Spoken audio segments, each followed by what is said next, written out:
What was supposed to be just another lighthearted backstage moment turned into a shocking, brutal assault that no one saw coming. R-Truth, WWE's lovable goofball, was in the middle of one of his classic comedic promos when he mistakenly called John Cena Ron Cena, a slip-up that fans expected to laugh off. But in the blink of an eye, everything changed. Enter Brock Lesnar, the Beast Incarnate, who stormed in and turned the comedy segment into a nightmare. What followed was a savage, calculated attack that left fans and insiders alike stunned. Was it just Brock losing control? Or was this a carefully orchestrated event in WWE's twisted game? Let's break down what really happened. R-Truth's innocence. The unknowing pawn.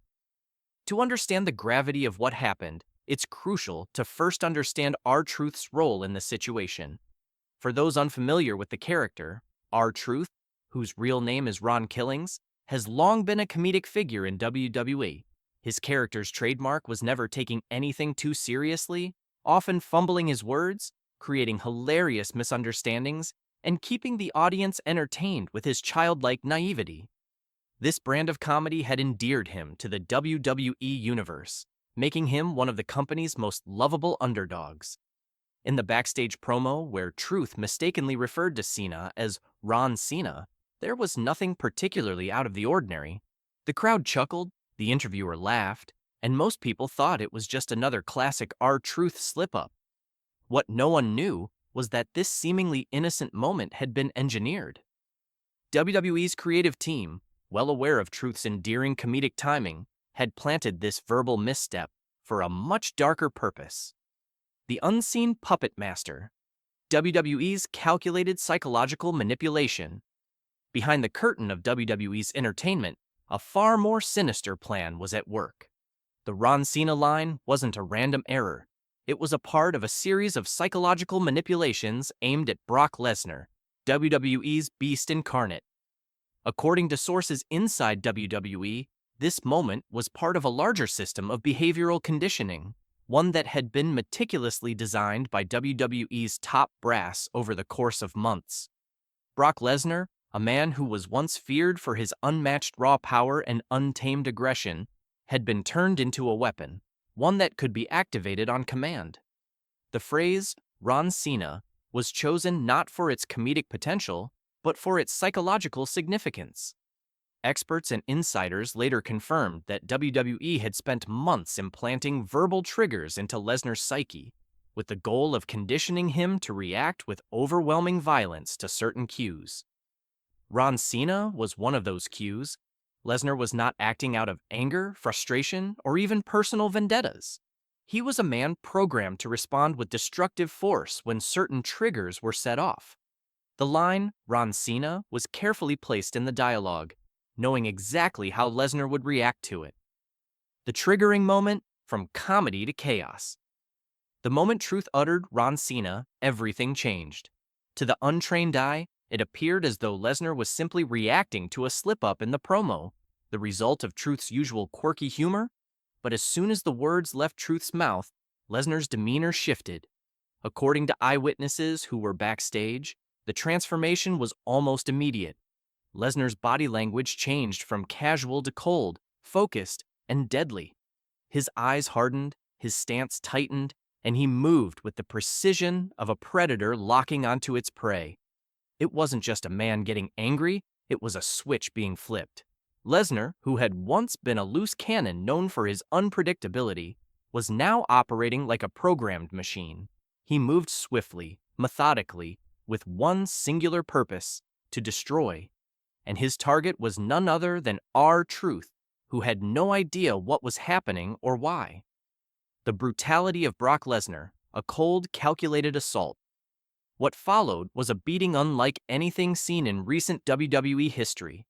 Lesnar's strikes were not driven by emotion. They were calculated, precise, and brutal.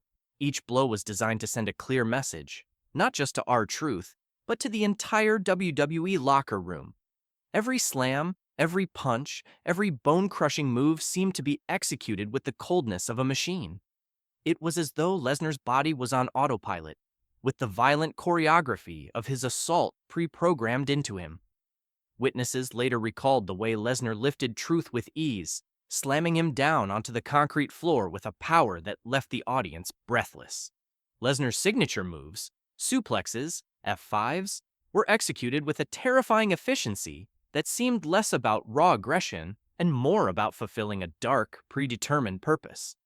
The F5 onto the concrete floor was not just an attack, it was a statement. Lesnar was not simply angry, he was a weapon unleashed. The exploitation of R-Truth, a man in the dark.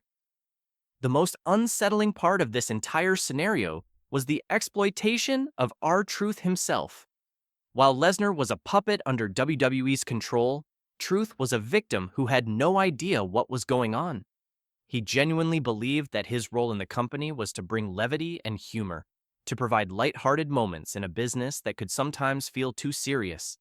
He had no idea that his comedic talent, his natural charm, and his innocent mistakes were being weaponized against him. R-Truth's attempts to lighten the situation, to ask Lesnar what he had done wrong, were heart-wrenching. His desperation to defuse the situation with his trademark humor only made his eventual demise more tragic. As Lesnar tore through him, Truth had no idea that his words had activated something inside Brock, something far darker than he could comprehend. His innocence and good-natured personality had unwittingly become the perfect camouflage for WWE's sinister plot. In the aftermath, those close to R-Truth revealed just how much of a shock this entire ordeal had been for him. He believed that his humor was making a difference in the locker room, lifting people's spirits and adding fun to the often intense atmosphere of professional wrestling. The realization that he had been unknowingly manipulated for the sake of corporate entertainment was a bitter pill to swallow. Corporate silence and the larger implications. Perhaps the most troubling aspect of the situation was the corporate response, or lack thereof. WWE, instead of taking responsibility for what had transpired, remained silent. There was no official statement, no public apology, and no disciplinary action against Brock Lesnar. It was as though the company had orchestrated this entire incident, using Truth as a pawn in their larger scheme to bring Lesnar back to his most dangerous form. WWE's silence spoke volumes. It suggested that the company saw this not as an out-of-control moment, but as part of the plan. No intervention came to protect R-Truth, and no one from management stepped in to stop the beating. Instead, they allowed the cameras to capture every agonizing second for the sake of ratings and spectacle. Truth's pain was content, and his suffering was broadcast to millions. Conclusion: a dark new era for WWE. What started as a light-hearted comedy moment has now become a symbol of WWE's darker turn. The manipulation, the psychological conditioning, and the exploitation of its talent. This was no longer just wrestling. It was entertainment gone too far. R-Truth's innocence, his unintentional role in the scheme, was the perfect cover for WWE's cold, calculated assault on its own talent. And, in the end, it raised a chilling question. What lengths will WWE go to for the sake of ratings and spectacle? As fans, we are left to wonder, was this the beginning of a new, more brutal era for WWE? And what will be the consequences for those who are next in line to become pawns in this dangerous game? The line between fiction and reality has never been blurrier, and WWE's true nature has been exposed, one where no one is truly safe. Not even the stars who have made their careers entertaining us.